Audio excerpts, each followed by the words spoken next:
ಸಾಮಾನ್ಯವಾಗಿ ಈ ಕರಾಟೆ ಕುಂಫುಗಳಲ್ಲಿ ಅವರು ಮೊದಲೊಮ್ಮೆ ಜೋರಾಗಿ ಕಿರಿಚಿಬಿಡ್ತಾರೆ. ಅದು ಕಿರಿಚುವುದು ಯಾಕಂದರೆ ಎದುರುಗಡೆ ಎದೆಯಲ್ಲಿ ನಡುಕ ಹುಟ್ಟಿಸ್ಲಿಕ್ಕೆ. ಯಾಕೆಂದರೆ ನೀವೇ ಗಮನಿಸಿ, ಜೋರಾದ ಒಂದು ಸರ್ತಿ ಸದ್ದು ಕೇಳಿದ್ರೆ ಒಂದು ಸರ್ತಿ ಯಾವುದರ ಬಗ್ಗೆ ಏಕಾಗ್ರತೆ ಇರುತ್ತೋ ಮನಸ್ಸು ಡೈಲ್ಯೂಟ್ ಆಯಿತಾ, ಒಂದು ಸರ್ತಿ ಅದು ಅಲಗಾಡ್ತಾ, ಮತ್ತೆ ಇನ್ನೊಂದು ಸರ್ತಿ ಆ ವಿಷಯದ ಕಡೆಗೆ ನಾವು ಮನಸ್ಸನ್ನು ತರುವುದರ ಒಳಗೆ ಅವರು ಇನ್ನೇನೋ ನಮ್ಮನ್ನು ಬೇರೆ ರೀತಿಯಿಂದ ದಾಳಿ ಮಾಡಿಯೇ ಮಾಡ್ತಾರೆ. ಶತ್ರುಗಳನ್ನು ಸೋಲಿಸುವುದಕ್ಕೆ ಮಾಡುವ ನೂರಾರು ಥರದ ಟೆಕ್ನಿಕ್ಗಳಲ್ಲಿ ಇದೊಂದು. ಒಂದೋರನ್ನು ದೃಶ್ಯದಿಂದ ಭಯಗೊಳಿಸ್ತಾರೆ. ಭೀಮಸೇನ ಮಾಡಿದಂತೆ ದುಶ್ಯಾಸನನ ಎದೆ ಬಗೆದು ನಾಲಿಗೆ ಹತ್ತಿರ ಇನ್ನೂ ಅದನ್ನು ಹಿಡದೇ ಇಲ್ಲ, ಅದರ ದೂರದವರಿಗೆ ನೋಡುವವರಿಗೆ ಎದೆ ಬಗೆದು ನೆತ್ತರನ್ನು ಕುಡಿತಾ ಇದ್ದಾನೆ ಅಂತ ಅನ್ನಿಸುವ ಹಾಗೆ ಕಾಣ್ತಾ ಇತ್ತು. ಅಷ್ಟರಲ್ಲೇ ಆ ಸೈನ್ಯ ಎಲ್ಲ ಹಾಗೇ ಓಡೋಯ್ತು.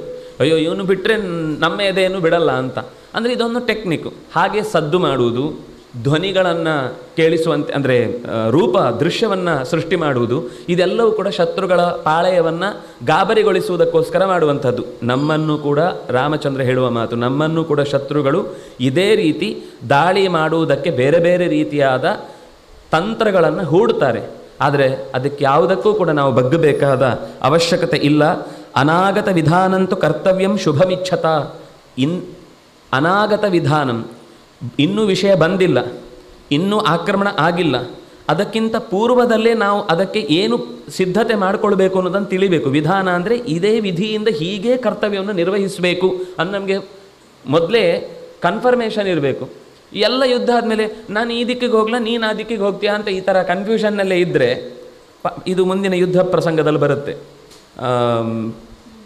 ರಾವಣನ ಸೈನ್ಯ ಹೇಗೆ ದಿಕ್ಕಾಪಾಲಾಯಿತು, ಮತ್ತು ಹನುಮಂತನ ಮತ್ತು ಸುಗ್ರೀವ ಈಚೆಯಿಂದ ರಾಮ, ಮತ್ತೊಂದು ಕಡೆಯಿಂದ ಲಕ್ಷ್ಮಣ, ಹೀಗೆ 4 ಜನ ಸೇರಿಕೊಂಡು ಹೇಗೆ ನಾವು ಈ ಪೂರ್ವದ ದಿಕ್ಕಿಂದ ಹೋಗ್ತೇವೆ ಅಂತ ಎಲ್ಲ ಮೊದಲೇ ಮಾತಾಡಿಕೊಂಡಿದ್ದಾರೆ.